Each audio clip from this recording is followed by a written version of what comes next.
Amigos y amigas, tienes que ver lo que sucedió en esta sesión del Pleno de la Suprema Corte de la Justicia de la Nación y cómo ministra del Pueblo, Lenia Batres, atora a Norma Piña y la pone en su lugar. Pero antes de poner la información, los invitamos a que nos ayuden a suscribirse a este su canal, que dejen sus comentarios y vamos a ver rápidamente el video de cómo esta valiente ministra del Pueblo de México, Lenia Batres, encara a Norma Piña y la para en seco. Vamos, amigos, rápidamente con la información que te vas a sorprender. Vamos a escuchar. Simplemente con actividades de financiamiento que muy claramente prohíbe nuestra Constitución. Bueno, simplemente me refiero finalmente a esta argumentación del ministro Pérez Dayán, que creo que no sería correcta asumir que mientras las personas juzgadoras tienen un ingreso, las demás personas no lo tienen, porque se refiere a ingresos salariales. Si esos ingresos son o corresponden a diferentes cantidades, no podría ser la normativa electoral la que garantizara que fueran de la misma cantidad. Por lo demás, pues no se puede presumir que sean desempleados. Corresponden, por lo tanto, a una naturaleza que no es parte de la que se encuentra sujeta a discusión en este artículo. Y por otro lado, el propio Instituto Nacional Electoral tiene facultades para imponer topes, como además ya empezó a regular específicamente sobre este tipo de gastos, que justamente garantizarían que incluso en los gastos personales no se justificaran cantidades mayores entre los candidatos y por lo tanto existe o subsiste su facultad para garantizar la equidad incluso en su movilidad. Gracias. Gracias. Ministro Lainez. Gracias, ministra. Perdón, es una duda que me surgió en este momento al estar oyendo los argumentos y lo planteo como una pregunta. Es un hecho notorio que entre los miembros de este tribunal en pleno hay 3 candidatas dentro del proceso que ya está que es vigente en este momento, y este tipo de disposiciones atañe directamente el financiamiento de esas campañas que, insisto, ya está en proceso. Yo pregunto si no tendría que haber un impedimento para resolver,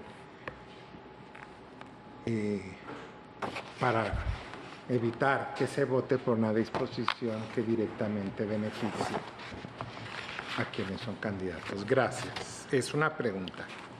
Gracias, ministro Lainez. Ministra Batres. Yo justamente tuve la misma duda, incluso pensé si era procedente declararme o plantearle a este pleno que votara tal posibilidad. Sin embargo, he revisado los precedentes sobre este tipo de posibles impedimentos y creo que es muy consistente el criterio de esta Corte, que tratándose de normas generales no procede el impedimento. Por eso es que justamente estaría o me atreví incluso a opinar en este sentido, que por lo demás la resolución que aquí se tomara no sería beneficiosa para una u otra persona, sino tendría exactamente el mismo impacto en todas las personas participantes en el proceso.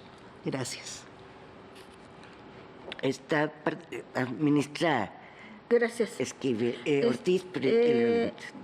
También yo tuve la duda en cuanto a si su servidora estaba impedida o no, y haciendo una revisión de los criterios de este tribunal pleno en materia de acciones de inconstitucionalidad, porque esta es una acción de inconstitucionalidad, observé que solamente en situaciones, ese ha sido el criterio, en situaciones excepcionales las y los ministros se pueden abstener de conocer de alguna acción de inconstitucionalidad o controversia constitucional. Ello siempre y cuando sea el propio ministro o ministra quien exponga las razones por las que considera que no debería participar en la discusión y resolución del asunto, y conforme a dichas razones el resto de los integrantes de la Suprema Corte son quienes evaluarán si el impedimento es fundado o no, tal como se resolvió por este Tribunal Pleno en el impedimento 20-2023 planteado por la Consejería Jurídica del Ejecutivo Federal para que el ministro Javier Lainez Potisek se abstuviera de conocer la acción de inconstitucionalidad 214-2023 o los impedimentos 1-2023 y 2-2023 relacionados con la participación de la ministra Ana Margarita Ríos Farjat en las controversias constitucionales 258-2022 y 253-2022, respectivamente. La naturaleza de este tipo de medios de control parte de un análisis abstracto de una norma sin que haya partes dentro del proceso.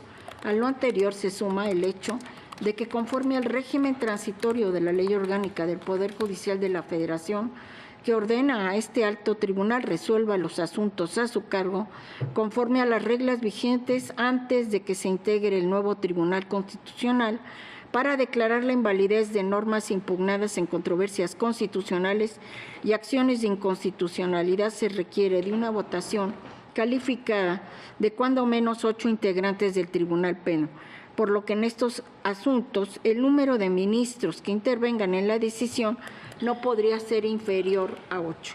Así, la participación de cada una de las personas que integramos este Tribunal Pleno es crucial para la determinación de la constitucionalidad de una norma, de manera que limitar la participación de uno o una de nosotras podría ser definitoria. En este orden de ideas y después de una cuidadosa reflexión, estimo que no me encuentro en una posición que comprometa mi imparcialidad, que yo votara en esta acción de inconstitucionalidad y que me impida conocer de esta acción. De ahí que las ministras y ministros, esa es la reflexión final, debemos atender, al menos lo considera su servidora, al mandato constitucional de emitir nuestro voto para determinar la constitucionalidad de las normas sometidas a nuestra consideración. Es cuanto, ministro presidente. Ministro Pérez Dayán. Gracias, señora ministra presidenta. Desde que no estoy en una contienda, no había reparado yo sobre la profundidad de lo que nos hizo reflexionar el señor ministro Lainez Potisek. Ello básicamente porque las normas que aquí están cuestionadas tienen que ver con todos aquellos quienes, en ejercicio de su propio derecho y por así determinarlo la Constitución, han considerado conveniente ir a una elección. Y efectivamente todas y cada una de estas disposiciones regirán en lo sucesivo. Yo coincido con lo que han dicho las señoras ministras para no estar en el impedimento, pero me genera también una reflexión profunda.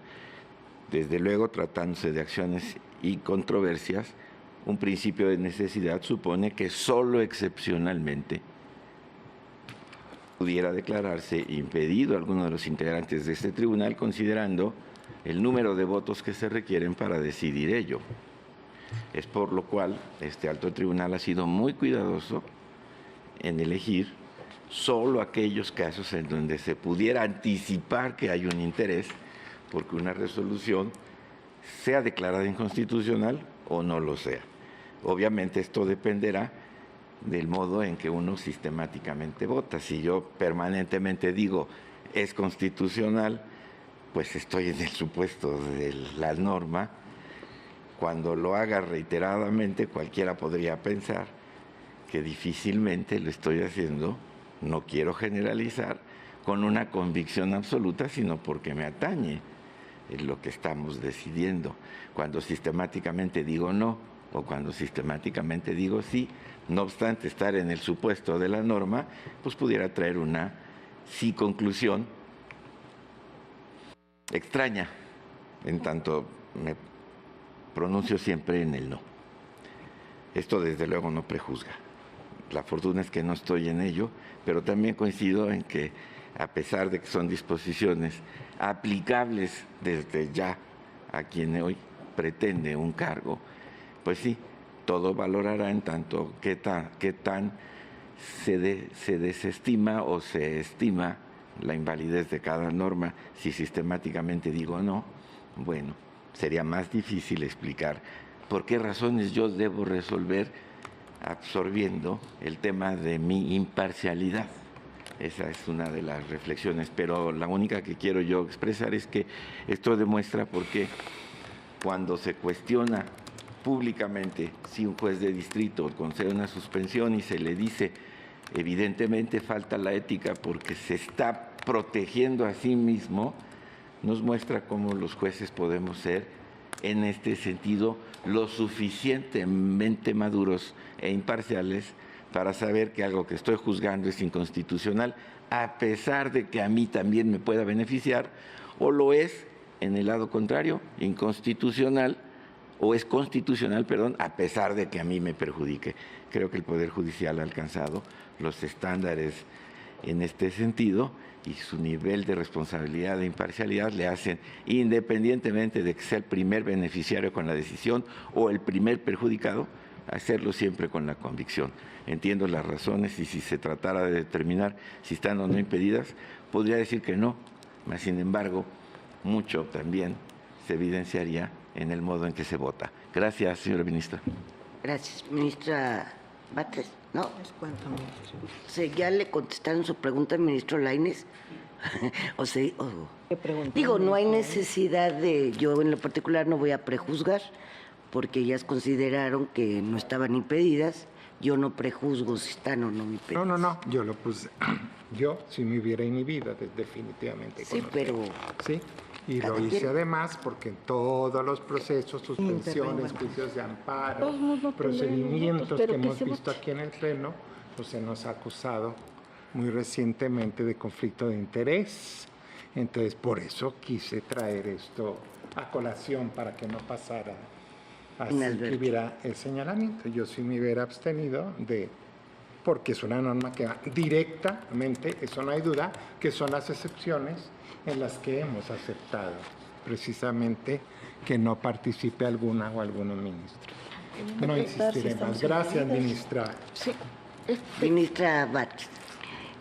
Sobre este asunto, ya que concita discusión, yo quisiera simplemente comentar que en este caso específico, si no se tratara de un tema que implica la posibilidad de dejar a las y los candidatos más allá de cualquier interés personal que pudiera tener la suscrita en la materia, el aprobar una posibilidad de inconstitucionalidad de este artículo implicaría dejar sin posibilidad de que haya campañas. O sea, estamos prácticamente desapareciendo o quitándole cualquier posible gasto personal que haga una persona, incluso para movilizarse, para poder tener un contacto con algún elector fuera de los que se encuentran alrededor de su domicilio, porque cualquier tipo de gasto en gasolina, el uso de un vehículo implicaría ya estar de acuerdo con este criterio de inconstitucionalidad propuesto, implicaría estar ejerciendo un financiamiento privado, es decir, no podría haber candidaturas más que vía Internet. Yo no sé si el ministro ponente nos está proponiendo eso, pero cuando uno analiza un tema jurídico, también analiza la factibilidad real, el fenómeno social y en este caso la campaña específica. Yo creo que si hay una reforma constitucional y un conjunto de normas electorales, pues corresponde a las y los ministros pues analizar, entre otros, su viabilidad. Es obvio que el constituyente o el poder reformador, como le queramos denominar, no nos propuso la posibilidad de regular un proceso electoral sin que las y los candidatos pudieran moverse de su domicilio, porque si no, lo hubiera dicho así. Entonces, si no se planteara un tema tan, digamos que relevante para la posibilidad del proceso mismo, tal vez podríamos estar considerando en serio lo de los impedimentos. Sin embargo, como ha sido una constante, no solo en este pleno, sino en el Poder Judicial, el tratar de obstruir el proceso, como podría incluso interpretarse en una declaración de inconstitucionalidad de esta norma, yo creo que no podríamos estar renunciando a opinar sobre esto, porque no opinamos sobre nosotros, opinamos en realidad sobre la posibilidad de que haya candidatos que puedan hacer una campaña absolutamente mínima que implica movilizarse personalmente. Por esa razón no puedo, la suscrita no puede considerar en serio un impedimento, y en todo caso creo que tendría que analizarlo cada uno de los ministros y ministras aquí presentes, porque atañe al Poder Judicial, porque se han declarado en contra de esta elección en particular, y entonces estaríamos en condiciones de no debatir simplemente el tema. Gracias. Ministra Ortiz. Sí, en mi caso personal yo preferiría que se votara, Lo que Si pasa estoy es que el impedida. impedimento se plantea antes de empezar la discusión. Y ahorita bueno, ya, pues sí, ya ya ustedes, está. ustedes lo que dijeron que iban por la invalidez de la discusión porque se consideraron no impedidas. Hasta ahí queda. Bueno, está bien. Yo rechazo los adjetivos hacia el Poder Judicial de la ministra Batres. Incluso creo que no es un tema de debate en este asunto, pero cada quien es libre de expresar lo que considere conveniente dentro del respeto que nos merecemos todos.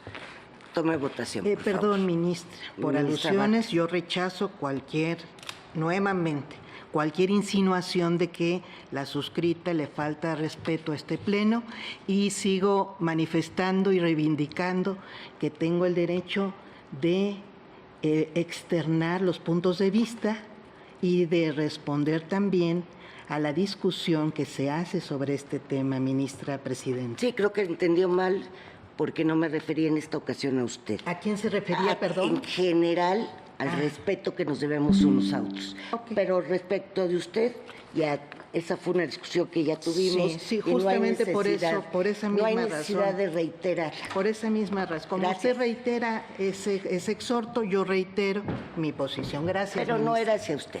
Tome votación, por favor. Sí, señor ministro presidente. Señor ministro Gutiérrez Ortiz Mena. Por favor. Señor ministro González Alcántara. Bueno amigos, si les gustó toda esta información, comparten en sus redes sociales, activen la campanita de notificaciones y regálenos un like para que le lleguemos a más personas con este video. Dejen sus comentarios y nos vemos hasta la próxima. Adiós.